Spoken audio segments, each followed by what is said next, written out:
This will be a movie review for the film Cuties.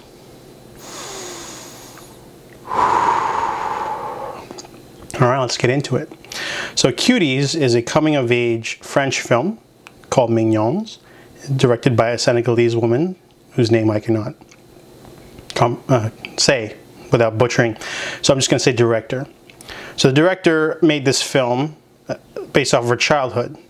It is a coming-of-age story about a young girl named Amy, short for Aminata, or Aminata. She is living with her mother and her two brothers in France, I guess.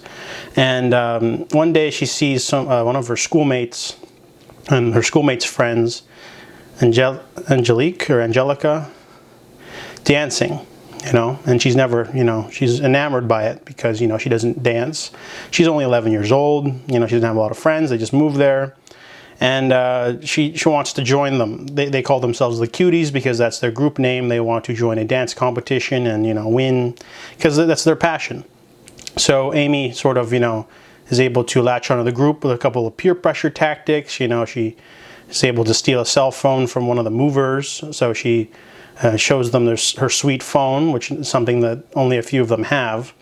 And then she practices, dancing, and then she joins them. However, she adds provocative dance moves like twerking and hip thrusting and things like that to their routine to, make them more adult so people take them more seriously.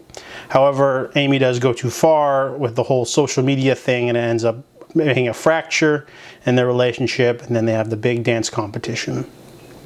So there's a lot of controversy with this movie, obviously, the whole, poster and everything.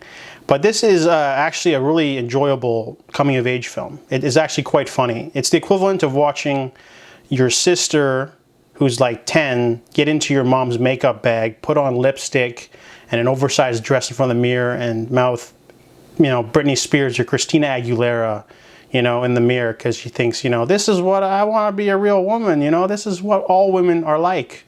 That's kind of like what the movie's about. There are hilarious montage scenes of them, trying to do adult things, but failing. Like Amy teaches them how to do twerking, and they're awkwardly, laying on a piece of cardboard on a train track station, thrusting up and down. It's not meant to be sexual. It's meant to be hilarious, and it is because, it's like kids out of their depth trying, because that's what they think, they're not supposed to have the cell phone, but they're exposed to, all the sexual dancing of Cardi B and Nicki Minaj and other French dancers and things like that.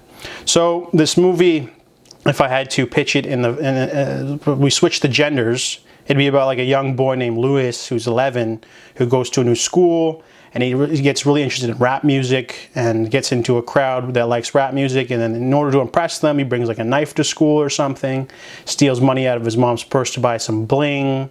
And then, maybe goes too far with the rivalry at school and ends up bringing a gun to school or something. So that's kind of like what this movie is like. But instead of a kid, it's girls and it's dancing. And there is a really, there's so many themes in this movie. It's not just the over sexualization of young girls, but there's like a really extended scene of them with lipstick dancing on a bridge, and it's supposed to make you uncomfortable. And you're just sitting there watching, going like, why is this scene taking so long? And then it ends with them getting likes on social media. So another theme of this movie is the validation of social media, the obsession with getting likes and things like that. There's also puberty, bullying. I had a whole list. Obviously, the over-sexualization of young girls, peer pressure, all sorts of these small coming-of-age things are sort of touched on. The over-sexualization part isn't actually like pushed to the forefront. It's not actually like one of the big parts of the film.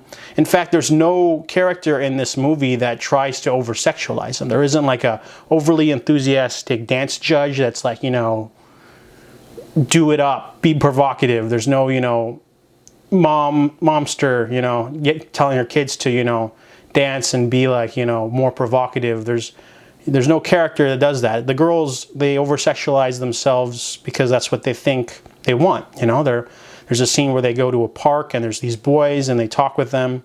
And the boys are like, how old are you? And Amy slips and says, oh, we're 11. And they go, whoa, you're just kids. Get away from us. And, you know, and they're like, oh man, we were flirting with those boys, you know, I wanted to do that. That's what they wanted to do.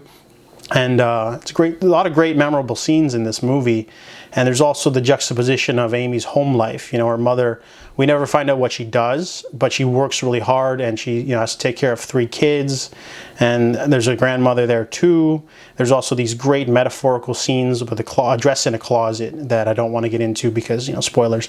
But yeah, there's a lot of great acting in this movie, and cinematography, like, so some of the ways the camera moves around them for the final dance sequence and at the end. And the movie does have a really great positive message. It's, you know, don't try to be, you know, what people want you to be. Just be yourself. And I think that message gets lost in the whole media storm of, you know, the Save the Children movement.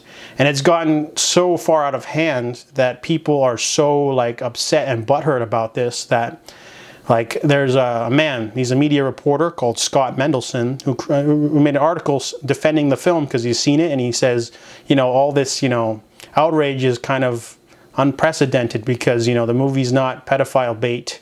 It's just, you know, an art house French film about a girl learning to dance and getting too into it to the point where she hurts other people. And then people were, I saw a YouTube video thumbnail saying, like, Scott Mendelson's a pedophile and all this stuff, and trying to, like, so basically even if you try to defend this film, people will try to jump on you and demonize you because they want to jump behind this conspiracy theory so much, you know? Like, we obviously know that there are pedophiles out there, and some of them control large things because, you know, Jeffrey Epstein. But to, you know, to imagine that they would control Netflix programming so that they could give themselves something to watch and try to brainwash the media, that's a bit of a far stretch, you know, and that's a conspiracy theory that's a little too out there. You need to put away the tinfoil hat and maybe do something to actually help the children, like donate to domestic abuse shelters or do fundraisers for, you know, sex trafficking victims, and do actual things, not share stuff on social media and sit back and be like, I shared a post, I did my part, you know, I feel good now. You know, you need to do more than just that fake activism, you know, and outrage, you know, I mean, like, how much change could be done if those 200,000, 300,000 people who decided to boycott Netflix actually, you know, did something other than, you know, go after a art house French film that they haven't watched.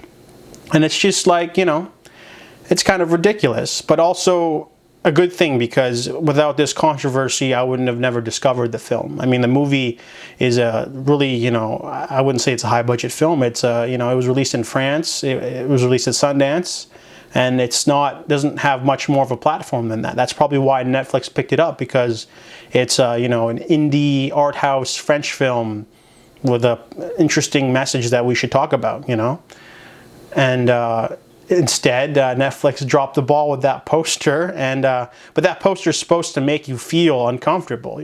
You know, it's supposed to pique your interest. You look at the poster once and just go, whoa, what is this? You know, how old are these kids? These are like 10, 11, 12-year-olds, and they're dressed like, you know, really scantily clad and like poses. You know, it should, you know, put a mirror in your face and be like, this exists in the real world. You know, there are beauty pageants and toddlers and tiaras, you know.